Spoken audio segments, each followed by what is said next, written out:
In this video, we show you how to install Isowindow Feba Soft onto a block wall. Isowindow Feba Soft has a split back that utilizes our finger lift system, making it easy for the installer to remove the backing liner and apply the tape to the edge of the window in a controlled manner. Isowindow Feba Soft has a very high amount of glue that allows it to bond extremely well, even to harsh surfaces. It is highly malleable, making it easy to take form as it is being applied. Before starting, ensure the substrates are clean, dust and moisture-free. We always recommend priming to optimize the results. Cut the tape to the desired length, and remove a few inches of the split backing liner, just enough to position it onto the frame. Keep the tape back enough so that it will be covered with plasterboard or plaster. That way, it won't be visible later on. Work your way down the side section by section, removing the narrow split liner as you go. Apply pressure by hand while lining up the tape to the side of the frame. Work section by section. As you get used to handling the tape, you get quicker, but more important than speed is ensuring the tape is neat and kept back appropriately. The split back aids this extensively, but at the end of the day, the installer needs to line it up accordingly. It's now time to seal it back to the wall. This requires a systematic approach.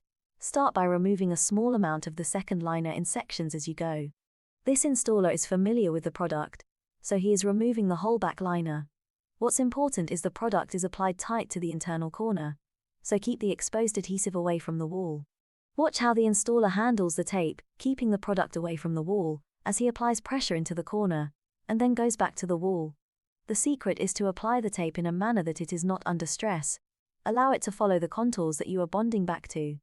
The installer works his way quickly over the surface of the tape, applying reasonable pressure as he goes. Later on, he will use an Isocell pack presser to apply firm pressure and complete the detail. One may also need to tape over window ties, protruding past the main tape. Do so by cutting a small strip and applying it over the exposed window tie and back over the wall and previous tape applied. Apply reasonable pressure and work it in around the window tie. Reinforce corners in the same way with a strip of tape. The process for the rest of the window is pretty much the same. You may come across areas where you may need to follow contours and details. You may also come across situations where wider tapes are required. In those instances, we recommend our Airstop Window Flex, which has wider widths. It is designed to be a little more rigid, to allow you to work wider widths of tape with ease. Once complete, your window frame will be well sealed. If you have any weaknesses, you can reinforce localized areas if necessary, with our Airstop joint paste.